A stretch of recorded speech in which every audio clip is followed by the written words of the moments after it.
साथियों, मध्य प्रदेश की 230 विधानसभा की सीटों पर होने वाली वोटिंग में अब कुछ घंटों की देरी है। ऐसे में मध्य प्रदेश की जनता किसका भाग्य विधाता बनने वाली है? क्या मध्य प्रदेश में कमल खिलने जा रहा है या फिर पंजा छपेगा? यह देखना बड़ा ही दिलचस्प बन चुका है। क्या मध्य प्रदेश की जनता कमलनाथ की गारंटियों पर भरोसा करने वाली है या फिर भारतीय जनता पार्टी की घोषणाओं पर? साथियों, एमपी में भारतीय जनता पार्टी और कांग्रेस के बीच में सीधा मुकाबला देखा जा रहा है, लेकिन दोनों ही पार्टियों के अलावा और भी कई पार्टियां इस चुनावी समर में खूब पसीना बहाती देखी गई। ऐसे में चुनावों से पहले एमपी की 230 विधानसभा की सीटों का आखिरी ओपिनियन पोल क्या कह रहा है, तो तमाम सीटों का वो सर्वे हम आप लोगों के सामने रखने जा रहे हैं, तो आप बने रहे वीडियो के आखिर तक। मध्य प्रदेश का विधानसभा का चुनाव शुक्रवार को होने वाला है। राज्य में इस बार भी मुख्य मुकाबला सत्ताधारी भारतीय जनता पार्टी और कांग्रेस पार्टी के बीच में होने वाला है। यूं तो दोनों तरफ से प्रचार अभियान में कई मुद्दे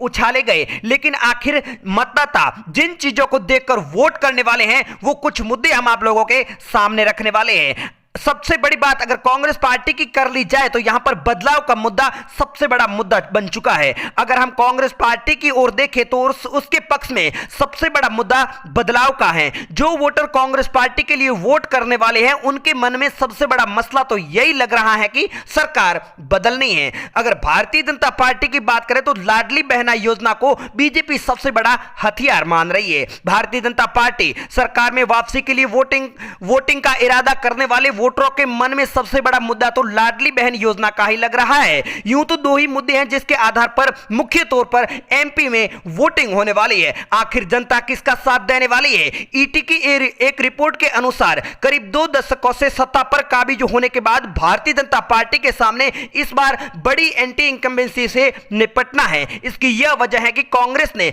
स्थानीय मुद्दों पर फोकस किया है, जिसकी वजह से शिवराज सिंह चौहान के लंबे कार्यकाल में एंटी इनकम्बेंसी का फायदा उठाने वाले हैं या फिर जनता कांग्रेस का साथ देने वाली है। आखिर में आखिरी ओपिनियन पोल क्या कह रहा है, तो 52 जिलों का वो सर्वे हम आप लोगों के सामने रख रहे। बने रहे वीडियो के आखिर तक। पहली बार चैनल पर विजिट किया है तो करेक्ट न्यूज यूट्यूब चैनल को सब्सक्राइब जरूर कर दें। चलिए साथियों, शुरुआत करते हैं मध्य प्रदेश के भिंड जिले से, जहां पर विधानसभा की 5 सीटें हैं। बीजेपी को 2 सीटें जा सकती है, जबकि विपक्ष में कांग्रेस पार्टी को 3 सीटें जा रही है। अगली बात कर लेते हैं साथियों मुरैना की विधानसभा की। यहां पर 3 सीटें हैं। इस बार मुरैना में यहां पर सीधी टक्कर होती हुई बताई जा रही है। 3-3 सीटें दोनों पार्टियों को मिलने वाली है। श्योपुर में 2 विधानसभा की सीटें और दोनों ही सीटों पर इस बार के चुनाव में कांग्रेस पार्टी का कब्जा हो रहा है। अगली बात कर लेते हैं ग्वालियर की विधानसभा की। यहां पर 6 सीटें, 6 सीटों में से 4 पर भारतीय जनता पार्टी, 2 सीटें कांग्रेस पार्टी के खाते में जा सकती है। दतिया जिले की बात कर ली जाए तो यहां पर 3 विधानसभा की सीटें हैं। चुनावों से पहले जो रुझान सामने आ रहे हैं, इसमें से कांग्रेस को 2, बीजेपी को 1 सीट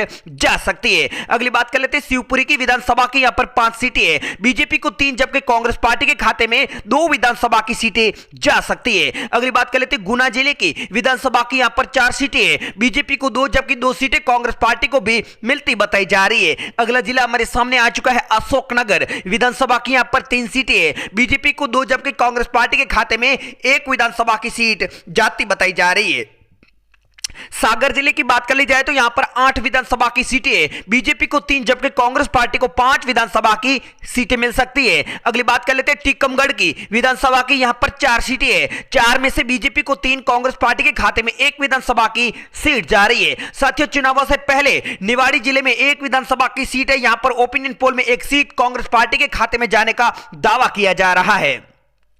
अगला जिला हमारे सामने आ चुका छतरपुर विधानसभा की। यहां पर 6 सीटें। यहां पर पहले नंबर पर भारतीय जनता पार्टी के खाते में 4, जबकि कांग्रेस पार्टी को 2 विधानसभा की सीटें जा सकती है। दमोह जिले की बात कर ली जाए तो यहां पर 4 विधानसभा की सीटें। 4 में से कांग्रेस को 1, बीजेपी को 3 विधानसभा की सीटें दी जा रही है। अगला जिला हमारे सामने आ चुका पन्ना विधानसभा की। यहां पर 3 सीटें हैं। बीजेपी को 1, कांग्रेस पार्टी यहां पर पहले नंबर पर 2 सीटों पर कब्जा जमाती नजर आ रही है। अगली बात कर लेते हैं सतना जिले की। यहां पर विधानसभा की 7 सीटें हैं। 7 में से भारतीय जनता पार्टी को 5, जबकि कांग्रेस पार्टी को 2 विधानसभा की सीटें दी जा रही है। रीवा जिले की बात कर ली जाए तो यहां पर 8 विधानसभा की सीटें हैं। 5 सीटें भारतीय जनता पार्टी को मिल सकती है। 2 पर कांग्रेस, 1 सीट यहां पर अदर के खाते में भी जा सकती है। सीधी डिस्ट्रिक्ट की बात कर ली जाए तो यहां पर 4 विधानसभा की सीटें हैं। भारतीय जनता पार्टी को 1, 2 सीटें कांग्रेस पार्टी को, 1 सीट अदर को भी यहां पर मिल सकती है। सिंगरौली की बात कर ली जाए तो यहां पर 3 विधानसभा की सीटें हैं। 3 सीटों में से भारतीय जनता पार्टी को 1, जबकि कांग्रेस पार्टी के खाते में 2 सीटें जा रही है। शहडोल की बात कर ली जाए तो यहां पर 3 विधानसभा की सीटें हैं। यहां पर सीधी तौर से त्रिकोणीय मुकाबला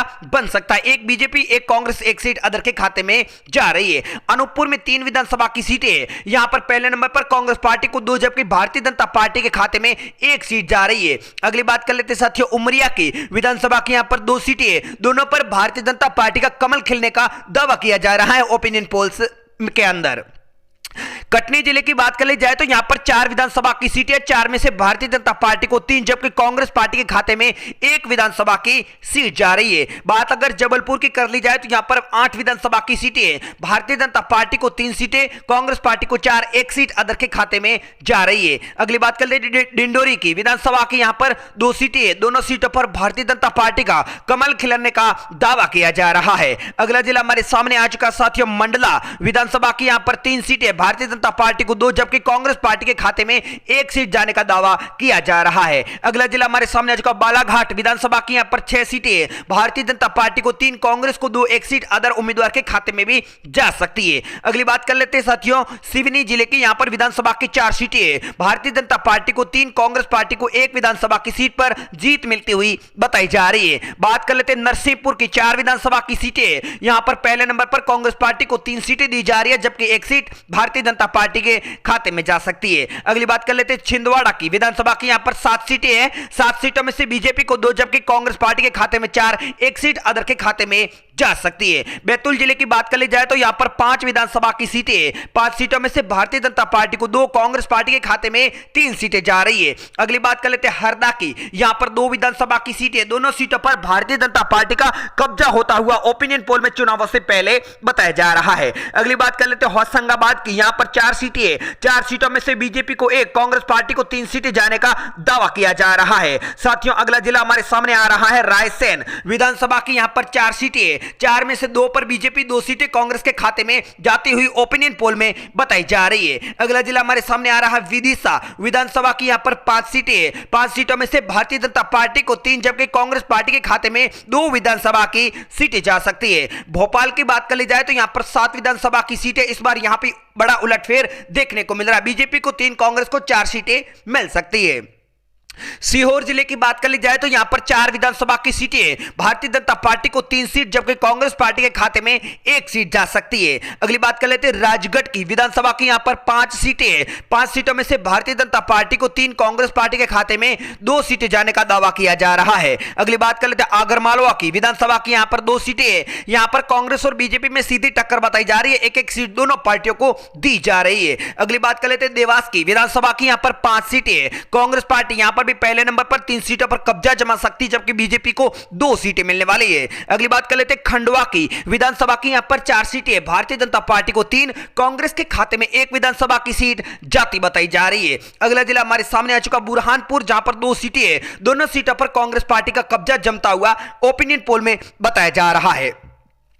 अगली बात कर लेते हैं खरगोन की, जहां पर 6 विधानसभा की सीटें, भारतीय जनता पार्टी को 4, कांग्रेस पार्टी के खाते में 2 विधानसभा की सीटें जाने का दावा किया जा रहा है। अगली बात कर लेते हैं बड़वानी की, जहां पर 4 विधानसभा की सीटें, कांग्रेस पार्टी को 3, बीजेपी के खाते में 1 विधानसभा की सीट जाने का दावा किया जा रहा है। अगली बात कर लेते हैं अलीराजपुर की, जहां पर 2 विधानसभा की सीटें, 1 सीट पर बीजेपी तो 1 सीट कांग्रेस पार्टी के खाते में जाती हुई ओपिनियन पोल में बताई जा रही है। अगला जिला हमारे सामने आ चुका झाबुआ, जहां पर 3 विधानसभा की सीटें, यहां पर बीजेपी को 2, कांग्रेस पार्टी के खाते में 1 विधानसभा की सीट जाती बताई जा रही है। अगली बात कर लेते हैं साथियों धार डिस्ट्रिक्ट की, जहां पर 7 विधानसभा की सीटें, 3 सीटें बीजेपी को मिल सकती है, 3 सीटें कांग्रेस के खाते में जा सकती है, 1 सीट अदर उम्मीदवार को भी मिलती बताई जा रही है। रतलाम की बात कर ली जाए तो यहां पर 5 विधानसभा की सीटें, 5 में से 3 पर बीजेपी, 2 सीटें कांग्रेस पार्टी के खाते में जा रही है। अगली बात कर लेते हैं मंदसौर की, जहां पर 4 विधानसभा की सीटें, भारतीय जनता पार्टी को 1 सीट मिल सकती है, जबकि कमलनाथ का कब्जा 3 विधानसभा की सीटों पर होता बताया जा रहा है। उज्जैन की बात कर ली जाए तो यहां पर 7 विधानसभा की सीटें, 7 में से 4 पर भारतीय जनता पार्टी, 3 सीटें कांग्रेस पार्टी के खाते में जा रही है। अगली बात कर लेते हैं साथियों नीमच की, जहां पर 3 विधानसभा की सीटें, बीजेपी को 2, कांग्रेस पार्टी के खाते में ओपिनियन पोल में 1 सीट जाने का दावा किया जा रहा, अदर पार्टी को 1 भी सीट नहीं जा रही है।